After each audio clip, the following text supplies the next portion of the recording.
Olá, tudo bem? Vamos dar início ao nosso curso de eletricidade. Essa aula pode ser considerada a primeira aula de introdução. Os fenômenos elétricos na natureza, nos corpos, eles são provenientes do átomo. Então vamos iniciar o nosso curso lembrando do modelo atômico de Rutherford. De acordo com esse modelo atômico, o átomo ele é constituído por uma região central chamada de núcleo e uma região ao redor do núcleo que é chamado de eletrosfera. No núcleo encontramos duas partículas, que é o próton e o nêutron. Já na eletrosfera, encontramos outra partícula menor ainda, que é o elétron. Ou seja, de acordo com o modelo de Rutherford, todo átomo é constituído por três partículas menores ainda, né? Que é o próton, o nêutron e o elétron. Próton e nêutron se encontram no núcleo, lá no meio do átomo, e o elétron na eletrosfera, ao redor do núcleo. Hoje sabemos que o próton e o nêutron, eles são formados por partículas menores ainda, que são os quarks. Já o elétron não. O elétron ainda é considerado uma partícula fundamental, elementar. Até hoje não conseguiram quebrar o elétron. Porém, para o nosso curso de eletricidade, a gente não vai trabalhar com os quarks, que são as partículas que formam os prótons e nêutrons. Se a gente lembrar do modelo atômico, né, de Rutherford, próton, nêutron e elétron, até essas partículas falam em tamanho, né, já é suficiente para entender todo o curso de eletricidade. Os prótons e nêutrons, eles ficam colados, muito juntos, coesos, lá no núcleo do átomo. Já os elétrons não. Os elétrons, eles ficam soltos, livres na eletrosfera, que é a região mais externa do átomo. Em termos de tamanho, o núcleo ele é de 10.000 a 100.000 vezes menor do que a eletrosfera, do que o átomo. Então o núcleo é um pontinho muito pequeno lá no meinho do átomo. Se fizermos uma analogia com o estádio do Maracanã, por exemplo, imagina que o átomo seja do tamanho do estádio do Maracanã que você está vendo nessa fotografia. Se você fosse desenhar o núcleo desse átomo em proporção, né, em escala, o núcleo do átomo ele não chegaria a 1 centímetro dessa régua lá no meinho do estádio.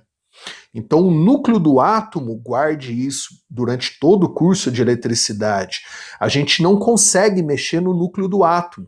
Ele é muito pequeno, ele seria um ponto aqui nessa fotografia do estádio do Maracanã, considerando o átomo, né, do tamanho do estádio. Então, o núcleo seria um pontinho lá no meio. Então, o núcleo do átomo não se mexe. É muito difícil chegar no núcleo do átomo. Consequentemente, guarde isso, por favor, durante todo o curso de eletricidade. Geralmente, quando vocês esquecem isso, vocês vão passam a ter dúvidas futuras por conta desse detalhe, né? Como o núcleo do átomo é muito difícil, né? Ele é um ponto. Lá no meinho do átomo, falando em tamanho, a quantidade de prótons do núcleo do átomo a gente não consegue alterar. Então, se você tem o átomo, né, consequentemente os corpos, a matéria, não se esqueça que todos os corpos, toda a matéria, ela é feita de átomos. Então, a quantidade de prótons da matéria, dos átomos, né, o número de prótons, ele é constante. A gente não consegue alterar o número de prótons de um átomo, nunca, tá? Já o número de elétrons, não. O número de elétrons a gente consegue variar de forma muito fácil, muito simples, porque o elétron está na eletrosfera. Então guardem isso. quantidade de prótons de um corpo, de um átomo, da matéria, é sempre constante. Você não consegue alterar.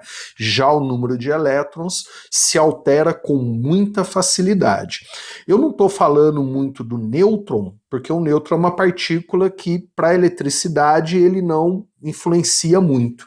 A gente vai falar sempre, durante todo o curso, mais entre próton e elétron mesmo. Inclusive, lembrando, né, se você pegar a tabela periódica, a diferença entre os elementos químicos está na quantidade de prótons. Então, se você pegar o hidrogênio, por exemplo, você tem um próton no núcleo. Já se pegar o hélio, são 2 prótons no núcleo. Já se pegar o carbono, são 6 prótons no núcleo. Ou seja, se a gente, caso, né, mas na verdade a gente não consegue para os átomos menores, tá? Mas se você, de alguma forma, conseguir alterar o número de prótons de um corpo, de um átomo, você vai alterar a substância. Então, por isso que a gente não consegue alterar. Na prática, a gente até consegue, né?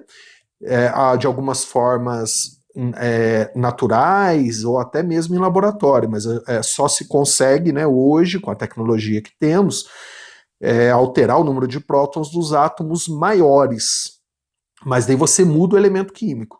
Então, para a gente, para o nosso curso de eletricidade, a quantidade de prótons de um corpo, de um átomo, é constante.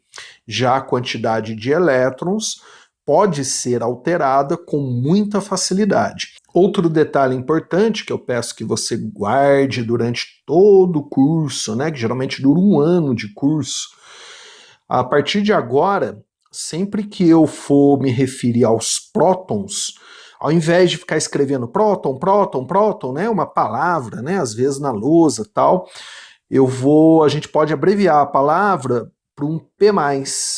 Então, sempre que aparecer na lousa P+, eu estou me referindo aos prótons. Ou uma bolinha com maisinho, tá?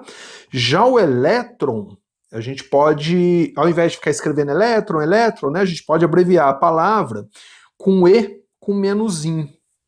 Então, sempre que eu colocar na lousa E menuzinho, eu me refiro à palavra elétron, ao elétron, para não precisar ficar escrevendo, né?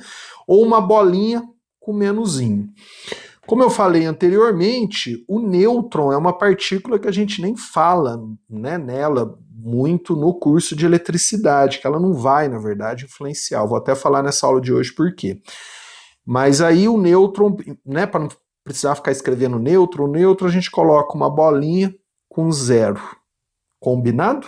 As primeiras observações de eletricidade vêm da capacidade de atração ou repulsão entre os corpos ou entre as partículas atômicas. Conseguimos observar, aí entenda que isso é um fenômeno natural, não é a física, a ciência, ou não sou eu que estou falando que isso vai acontecer. Se você observar a natureza, isso é natural, isso é da natureza. Você consegue observar isso acontecendo na natureza. É o contrário. Não é o físico que fala que isso acontece. Ele observou isso acontecendo e essa observação vem desde a Grécia Antiga. Então, conseguimos observar na natureza que sempre que aproximamos um próton de um elétron, essas duas partículas se atraem. Vai ter entre elas uma força de atração. Elas se puxam, literalmente. Aí você pode perguntar, professor, se o núcleo do átomo, né, é muito difícil chegar no núcleo do átomo, porque ele é muito pequeno, como é que eu consigo separar um próton apenas para fazer esse experimento? Não se esqueça que o átomo de hidrogênio ele tem um próton só no núcleo, né? Se a gente voltar aqui na tabela periódica, ó, o hidrogênio, né, ele tem um próton só. Então consigo fazer o experimento, por exemplo, com átomo de hidrogênio para comprovar. E o elétron? O elétron, como ele está na eletrosfera, é fácil, né? Digamos assim, ter elétrons, apenas elétrons, para a gente realizar esse experimento. Então, sempre que você aproximar essas duas partículas, aparece, né? Isso é natural, a natureza assim funciona, uma força de atração entre as duas partículas. Já se aproximarmos um próton de outro próton, a gente vai observar, isso é natural, uma força de repulsão entre essas duas partículas. Essas duas partículas, próton com próton, literalmente se empurram. A mesma coisa acontece quando aproximamos dois elétrons. Se você colocar um elétron próximo do outro, eles se empurram. Aparece entre eles uma força de repulsão. E se utilizarmos os nêutrons? Se aproximarmos um próton de um nêutron, um elétron de um nêutron ou um nêutron de outro nêutron, nada acontece. Isso aqui também é outro erro, tá? Tem muito aluno que acha que quando a gente aproxima o nêutron, eu não estou falando de um corpo neutro, estou falando do nêutron, da partícula lá do núcleo do átomo. Sempre que a gente aproxima o nêutron, a partícula do núcleo do átomo, das outras partículas, nada acontece. Não acontece nem atração e nem repulsão. E como explicar esse fenômeno? Esse fenômeno de atração ou repulsão, que é observado, repito, desde a Grécia Antiga.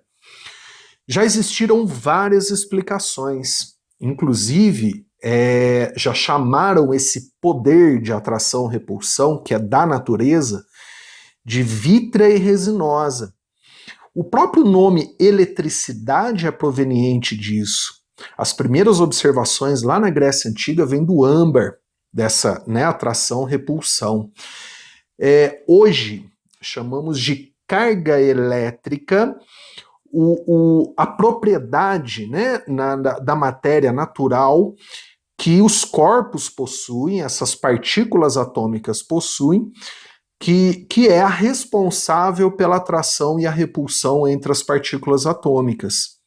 Então entenda que carga elétrica é uma propriedade da matéria.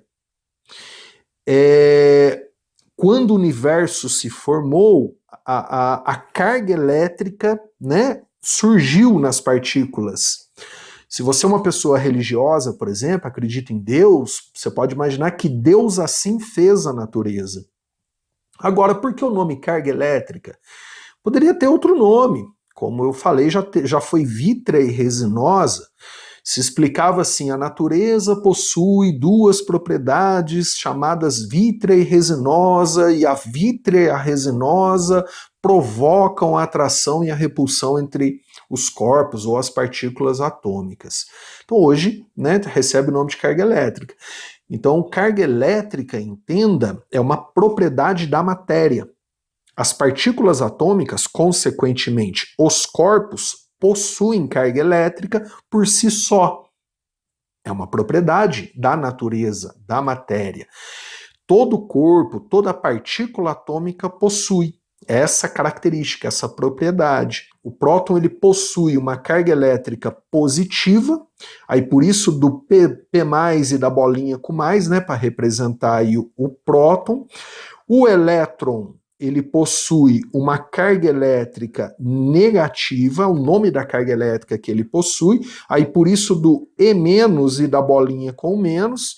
Já o nêutron, como nada acontece, né, com o nêutron, ele não provoca nem atração e nem repulsão, o nêutron ele possui uma carga elétrica neutra, nula, por isso da bolinha com o zerinho para representar o nêutron durante as aulas.